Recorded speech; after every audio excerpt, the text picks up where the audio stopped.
damai sejahtera dalam kasih Tuhan. Jumpa kembali pada RHI, Renungan Hari Ini.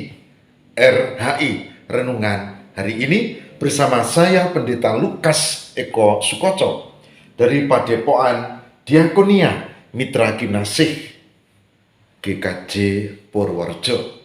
Saudara, senang sekali kita masih diberkati Tuhan untuk terus merenungkan sabda Tuhan. Kita bisa punya kesempatan untuk belajar bersama setiap hari dalam RHI kali ini. Dan ini berkat yang luar biasa.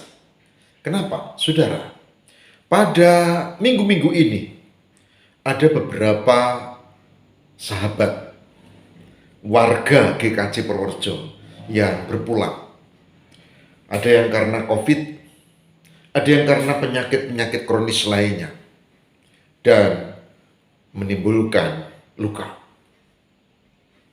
Contoh, hari ini, saudara, hari ini, 28 ya ini, September.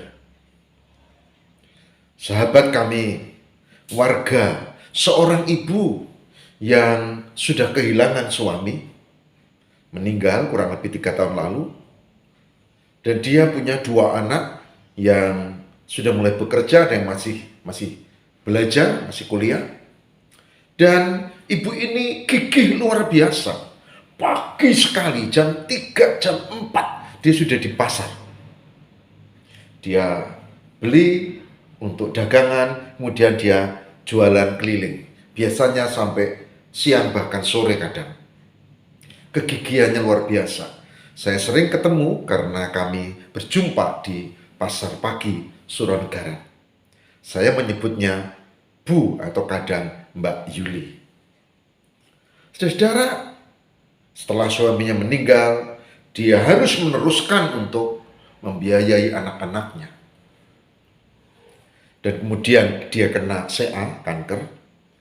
Dan kita tidak tahu kenapa penyakit itu muncul, bahkan menjadi misteri kehidupan.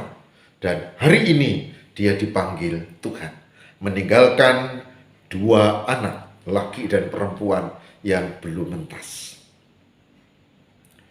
Ada pertanyaan, ada kedukaan, ada misteri. Kenapa? Oleh sebab itu saudara, saya mau mengajak bagian ini untuk menghayati satu tema saat ini. Kematian orang beriman bukan akhir dari segalanya. Kematian orang beriman bukan akhir dari segalanya. Saya sedang mengajak tidak hanya untuk keluarga duka, tetapi untuk saya, untuk saudara, untuk kita. Supaya kita mengerti, karena apa saudara? Karena suka atau tidak, siap atau tidak, mau atau tidak, pada saatnya timbalan panggilan itu datang dan kita berpulang. Oleh sebab itu, perlu kita hayati misteri ini, supaya kita tetap bisa menghadapi kenyataan hidup dan bersemangat di dalam Tuhan.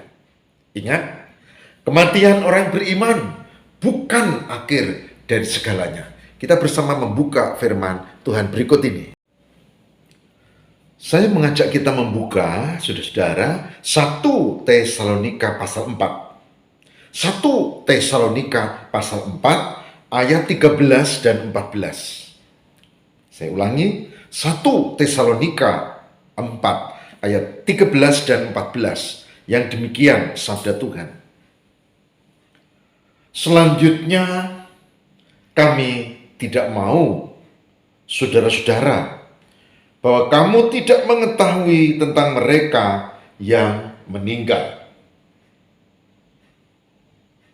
supaya kamu jangan berduka cita seperti orang-orang lain yang tidak memiliki pengharapan.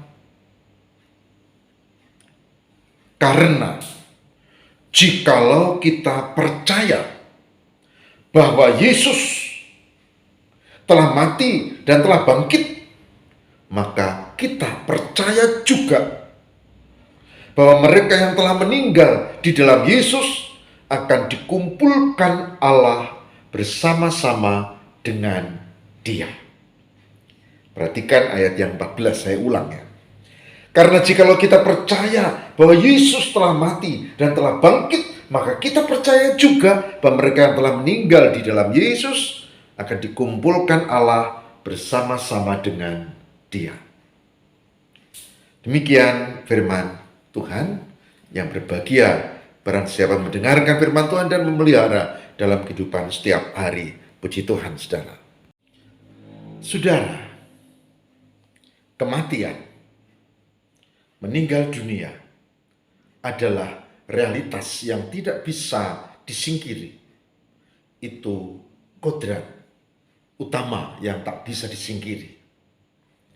Dan kematian bisa mendatangi siapa saja pada saatnya. Saudara, persoalannya bukan itu. Persoalannya adalah kita tidak siap ditinggalkan oleh orang yang kita kasihi. Dan itu menimbulkan kedukaan. Kedukaan yang kalau tidak terselesaikan, itu akan menjadi persoalan pada ranah yang jangka panjang. Saudara, saya berharap dengan kebenaran firman Tuhan ini kita menemukan beberapa poin.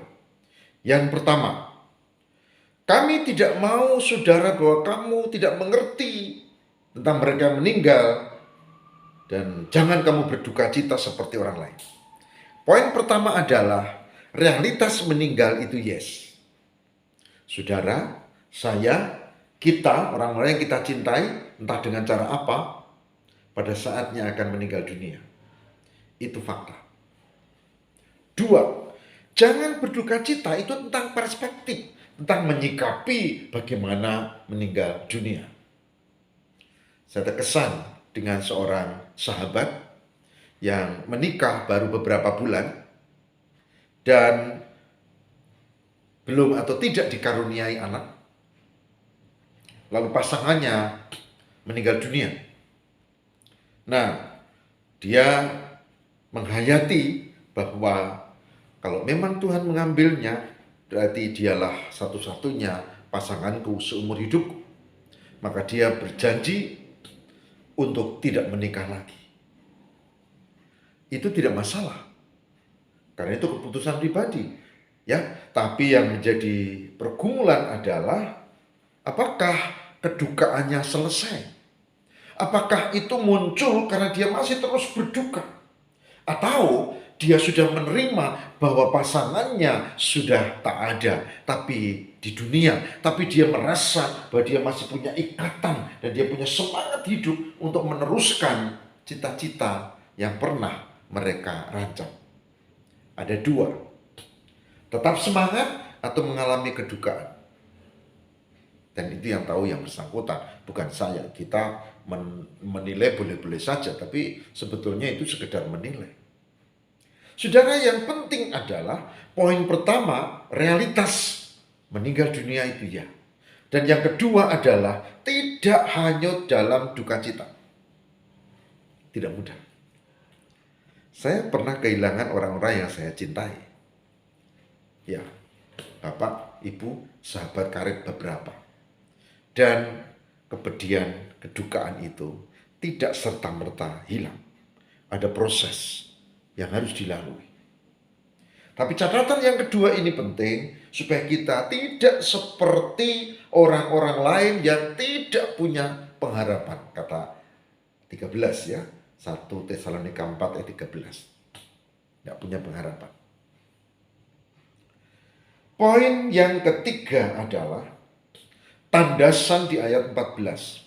Sebab jika kita tahu bahwa Yesus telah mati, bahwa kita percaya Yesus mati dan bangkit, maka kita percaya bahwa mereka yang meninggal di dalam Yesus juga akan bersama-sama dengan Tuhan.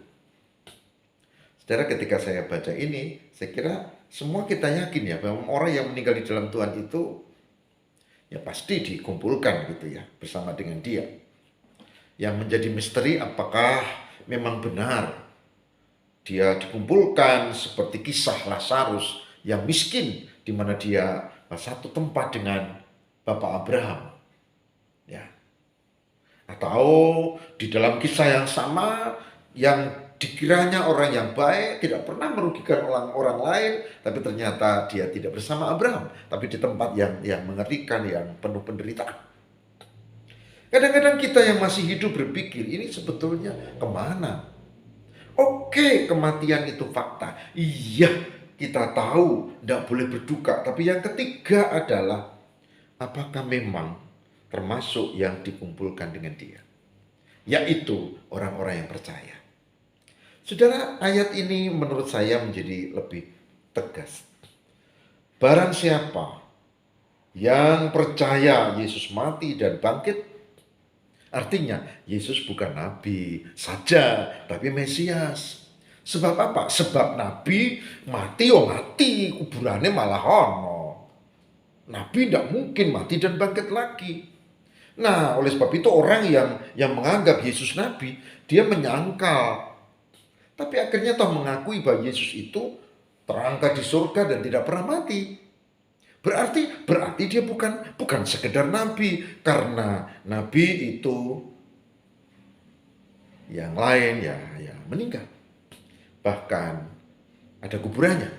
Yesus itu ada saksi sejarah, dia meninggal dan bangkit lagi. Saudara-saudara, orang yang percaya itu gitu, bahwa mereka yang meninggal di dalam Yesus, meninggal di dalam iman kepada Mesias, meninggal karena dia punya juru selamat, akan dikumpulkan dengan dia. Jadi, saudara-saudara, kalau dikatakan tidak boleh berduka yang berkepanjangan, itu alasannya itu. Karena ada pengharapan di dalam Yesus, dan pasti, harapan yang pasti. Nah, oleh sebab itu saudara, Pak, apa enggak boleh kita menangis? Oh boleh, menangis itu sedih itu menangis. Kalau gembira tertawa, oh itu biasa. Dan itu itu tuntutan psikologis ya, kejiwaan. Ya harus diterima, harus dilakukan. Menangis tidak masalah. Pak, apakah kita tidak boleh berduka? Oh berduka sebagai manusia, oke. Yang jadi persoalan adalah duka yang berkepanjangan, kedukaan yang tidak terselesaikan. Sebab apa? Sebab begitu kedukaan itu tidak terselesaikan, maka kita dikuasai oleh kedukaan dan kita tidak bisa melakukan tugas sebagai yang ditugasi Tuhan sesuai bidang kita. Saudara, hari ini saya mengajak untuk merenungkan hal ini. 3 hal poin. Fakta, kematian ya. Jangan kita lalu berduka berkepanjangan dan yakin pada Tuhan. Oleh sebab itu, tema kita tepat. Kematian orang beriman di dalam Yesus. Kematian bukan segala-galanya. Masih punya makna di balik kematian, yaitu ada pengharapan di dalam Tuhan. Saudara, selamat merenungi hidup. Bagi yang masih berduka, mari kita bersama-sama tata diri untuk bangkit. Meskipun itu tidak mudah, kecuali kalau kita menyerahkan diri pada pimpinan Tuhan Yesus dan Roh Kudus yang menyertai kita. Mari kita berdoa. Amin. Tuhan, kami hari ini mendapat wawasan penting, suka, siap atau tidak, mau atau tidak, kematian pada saatnya akan tiba. Dan kami mendapat catatan penting bahwa kami tidak boleh hanyut dalam kedukaan yang berkepanjangan. Tapi yang paling indah adalah barang siapa di dalam Yesus, dia disatukan dan memiliki pengharapan. Sehingga kematian orang beriman itu tetap punya makna. Bukan akhir dari segala-galanya, tetap punya makna. Tolonglah ya Tuhan, hiburkanlah hati kami yang ada dalam kedukaan-kedukaan karena kematian orang-orang yang kami kasihi, bahkan yang sangat kami kasihi. Semoga Tuhan menguatkan kami supaya kami tidak berduka berkepanjangan, kami bangkit dengan semangat dan meyakini penyertaan Tuhan. Terima kasih Tuhan. Haleluya. Amin.